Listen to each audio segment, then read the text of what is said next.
వాక్యమును మనం ధ్యానం చేద్దాం.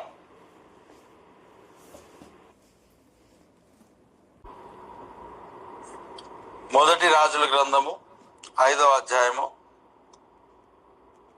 4వ వచనం. మొదటి రాజుల గ్రంథము 5వ అధ్యాయము 4వ వచనం. ఎవరైనా చదువుతాయి? చదవండి త్వరగా.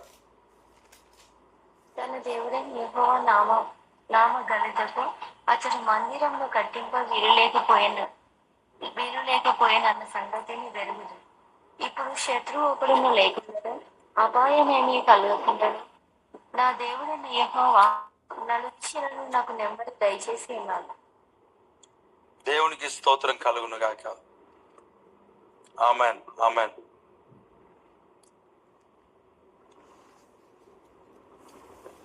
ప్రియ దేవుని బిడ్డలారా, ఇక్కడ మొదటి రాజులు 5వ అధ్యాయంలో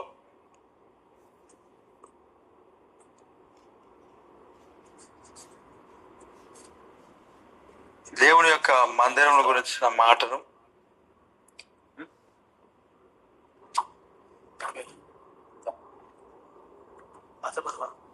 థ్యాంక్ యూ.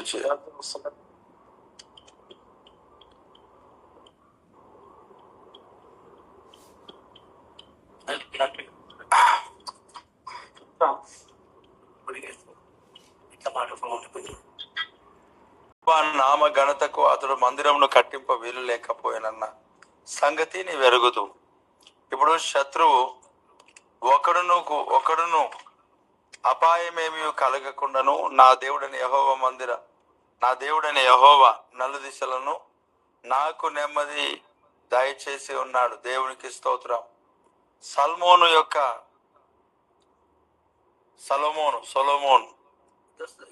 ఈ సొలొమోను చెప్తా ఉన్న మాట, దావీదు గారికి దేవుడు మందిరం కట్టడానికి పర్మిషన్ ఇవ్వలేదు, అవకాశం ఇవ్వలేదు. కానీ ఆయన కోరిక, ఆయన డిజైర్ ఏమనంటే, నేను నా దేవునికి ఒక నివాస స్థలం చూసే వరకు నేను పరుండను, నా మంచం మీదకి ఎక్కను అన్నాడు. దేవుడు తన చిత్తాన్ని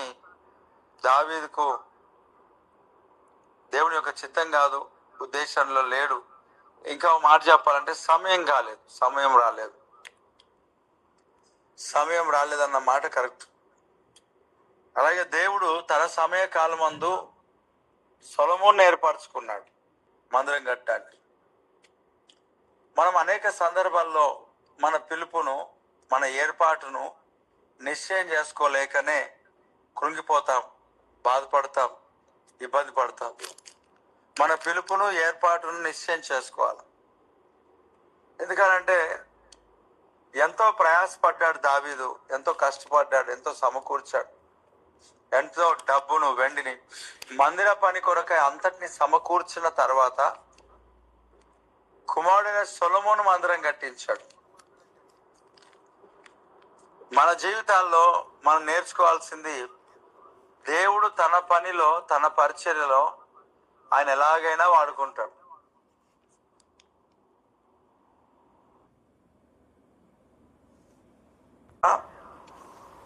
తన యొక్క చిత్తాన్ని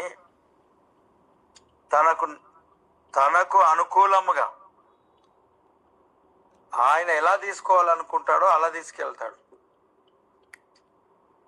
ఆయన చిత్తాన్ని మనం గుర్తెరగకున్నట్లయితే ఖచ్చితంగా మనకు సమాధానం లేకుండా ఉంటుంది, మనకు నెమ్మది లేకుండా ఉంటుంది.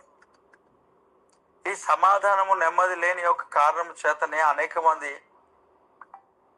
సంఘంలో, పరిచర్యలలో స్థిరత్వం లేకుండా తిరుగుతూ ఉంటారు.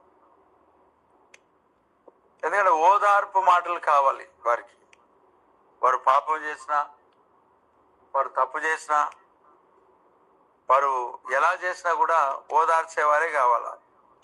పొగడ్తలకు పడిపోయిన వారు చాలా మంది ఉంటారు. సంఘాల్లో ఉన్నారు, కుటుంబాల్లో ఉన్నారు, పరిచర్యలలో ఉన్నారు, పొగడ్తలకు పడిపోయేవారు. పొగుడుతూ ఉంటారు కొంతమంది.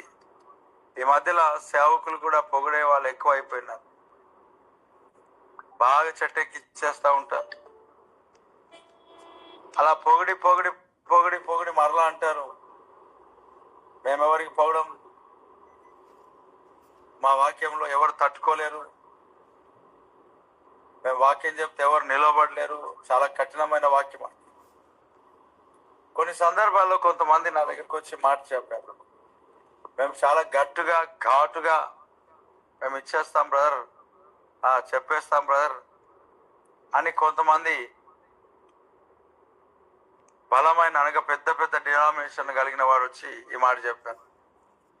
దేవుని యొక్క మహాకృపను బట్టి వాళ్ళు ఎన్ని చెప్పినా నాకు అనవసరం, నేను మాట్లాడను, అవునా అంటాను, ఓ దేవునికి స్తోత్రం అంటాను, అంతే. అవునా నేను కూడా అలా చేస్తా, నేను అదే చేస్తా, ఇవే నేను చెప్పను. నాకు అవకాశం వచ్చింది దేవుని సన్నిధిలో వాక్యం మాట్లాడు. ఆయన చెప్పిన విషయం ఏమనంటే, మీరే బాగా చెప్తున్నారు నాకంటాను. ఆ తగ్గింపు ఆయన జీవితంలో ఉండడం గొప్ప విషయం. దాన్ని బట్టి దేవునికి స్తోత్రం కలుగును గాక. మీరే చెప్పండి అన్న వాక్యం అన్నాడు. అంటే వాక్యం చెప్పమని అన్నాను, ఆయన చెప్పకుండా నాకే చెప్పమన్నాడు. ఎందుని బట్టి అన్నాడంటే, ఇదిగో ఇది కోడ్ చేసి చెప్పాడు. నేను గ్రేట్నెస్ కొరకు చెప్పట్లేదు, కానీ కఠినముగా వాక్యం చెప్పాల్సిన వచ్చిన అవసరత వస్తే అవతల వాళ్ళు చెప్పలేరు. దేవుడు నాకు ఇచ్చిన కృప చాలా గొప్పదని నేను నమ్ముతాను. ఎందుకనంటే ఎవరితో ఎక్కువ మాట్లాడను కాబట్టి, ఎవరితో ఎక్కువ తిరగను కాబట్టి, ఎవరితో ఎక్కువ ముచ్చట పెట్టను కాబట్టి, ఎవరితో నాకు సంబంధం లేదు కాబట్టి, తర్వాత దేవుని యొక్క మహాకృపను బట్టి అప్పులు ఎక్కువ చేసి ఉండలేదు కాబట్టి, కానుక ఆపేస్తారన్న భయం లేదు, చర్చ ఆపేస్తారన్న భయం లేదు, తర్వాత ఇన్స్టాల్మెంట్ కట్టుకోవాలి సార్ బాధ అవుతుందన్న భయం లేదు. అసలు వాస్తవానికి నేను చాలా ఇప్పుడు మందిరం కొరకు ఇన్స్టాల్మెంట్ తీసుకుంటూ వస్తుంది, కానీ వాక్యంలో క్వాలిటీ తగ్గుతున్న ఉద్దేశంతో స్థలం తీసుకోవట్లేదు. ఎప్పుడైతే మనం స్థలం తీసుకొని మంత్లీ ఇంత కట్టుకుందామని అనుకున్నాం అనుకోండి, నా సామర్థ్యం లేకుండా వెళ్ళి నెక్స్ట్ ఎవరైనా ఆగిపోతే బుజ్జగింపు చర్యలు అంటారు కదా, అట్లాగా ఈరోజు కొంతమంది చాలా మంది సంఘానికి ఆగిపోతున్నారు. నేను అడగను కదా, మెల్లమెల్ల ఆగుతూ ఉంటారు. నేను రమ్మని లేదు, పొమ్మని లేదు. దేవునికి స్తోత్రం. అయినా సంఘానికి రండి రండి రండి అని కొత్త వాళ్ళకి అంటాం, పాత వాళ్ళకి ఎందుకు అంటాం? కొంతమంది జీవితాలు నేను చూస్తూ ఉంటాను, అటు ఇటు పరిగెడతా ఉంటారు స్థిరత్వం లేకుండా. కానీ ఒకరోజు టైం వస్తుంది వారి జీవితంలో, ఒకరోజు టైం వస్తుంది. కొన్ని గ్రామాలు ఉన్నాయి, కొన్ని కుటుంబాలు ఉన్నాయి. కొన్ని గ్రామాల్లో అయితే మరీ విచిత్రం. మనము చెప్పే వాక్యం కానీ, మనం చెప్తున్న సందేశాలు కానీ, వారు ఏమాత్రం కూడా వారి ఊర్లోకి వెళ్తే చాలా భయంకరంగా ప్రవర్తించే వాళ్ళు కూడా ఉంటారు. వీళ్ళారా, దేవుని బిడ్డలారా, ఇక్కడ దేవుని సన్నిధిలో దేవుడు ఒక్కొక్కరిని ఒక్కొక్కలాగా ఒక్కో సమయంలో వాడుకుంటాడు. కొంతమందికి పాటలు రాసే సామర్థ్యం, పాడే సామర్థ్యం దేవుడు ఇచ్చాడు, కొంతమందికి లేదు. నేను ఒక పాట కూడా రాయలేదు, నేను వేరే వాళ్ళ సాంగ్స్ పాడుతూ ఉంటాను. వేరే వాళ్ళ ఎందుకు, దేవుని ఒకవేళ మా పాటలే పాడతారు వాళ్ళ చర్చ్ మీద, మా పాటలే పాడతారు వారు అంటే, వాళ్ళు దావీదే పాడుతున్నారు, మేము వారు రాసినవి పాడుతున్నాం. వారు కోరాహు పాడుతున్నారు, మేము కోరాహుయే పాడుతున్నాం. కోరాహుకి ఎవరిచ్చారు? దేవుడే కదా. వాళ్ళు పెద్ద ఓన్గా క్రియేషన్ చేసి రాసినట్టుగా ఫీల్ అయిపోతూ ఉంటారు. నేను చెప్పే వాక్యం నాది కాదు, పౌలుది. నేను చెప్పే వాక్యం నాది కాదు, దావీద్ది. నేను చెప్పే వాక్యం నాది కాదు, యోహానుది. సో పాట పాడితే కూడా దీంట్లోదే కదా చేసేది. పెద్ద నేనేదో అనుకున్నట్టుగా మనం ఆలోచన చేయకూడదు. దేవుడు ఒక్కొక్కరికి ఒక్కొక్కటి ఇస్తూ ఉంటాడు, ఒక్కొక్కరికి ఒక్కొక్కటి తలాంతి ఇస్తూ ఉంటాడు. అనేక మంది జీవితాల్లో ఆ తలాంతులు అంటే గుర్తెరగక, దాన్ని గుర్తించక వారు, దేవునికి స్తోత్రం,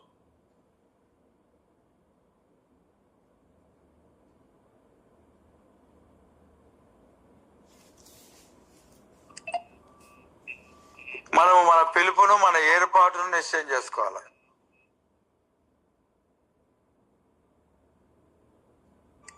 ఒక నిమిషం లైన్ ఉండండి.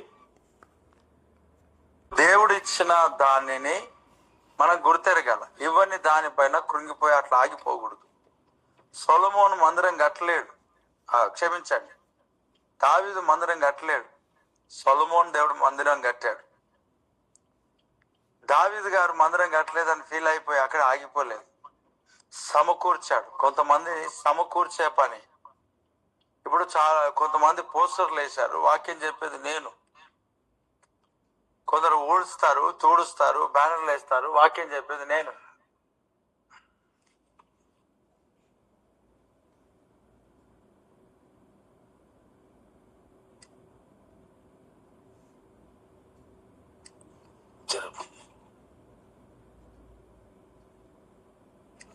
అయితే ఎన్నో రకాలుగా పరిచర్య జరుగుతూ ఉంటుంది. ఆ పరిచర్య జరుగుతుంటుండగా స్టేజ్ పైన చెప్పే వాక్యం నేను చెప్తాను. నా పని అది, కొంతమంది పని ఇంకోటి మరొకటి. చాలా మంది దైవ సేవకులు వాక్యం చెబుతున్నారు అంటే వెనకాల బాత్రూంలు కడిగే వాళ్ళు కూడా ఉంటారు. నేను ఎందుకు ఈ స్థాయిలో ఉన్నా, స్థితిలో ఉన్నా అనుకోవాల్సిన అవసరం ఏం లేదు. నమ్మకంగా మనం పనిచేసినప్పుడు దేవుడే బలిష్టమైన చేతి క్రింద ఉన్నప్పుడు ఆయన హెచ్చిస్తాడు, ఆయన దీవిస్తాడు, ఆయన ఆశీర్వదిస్తాడు.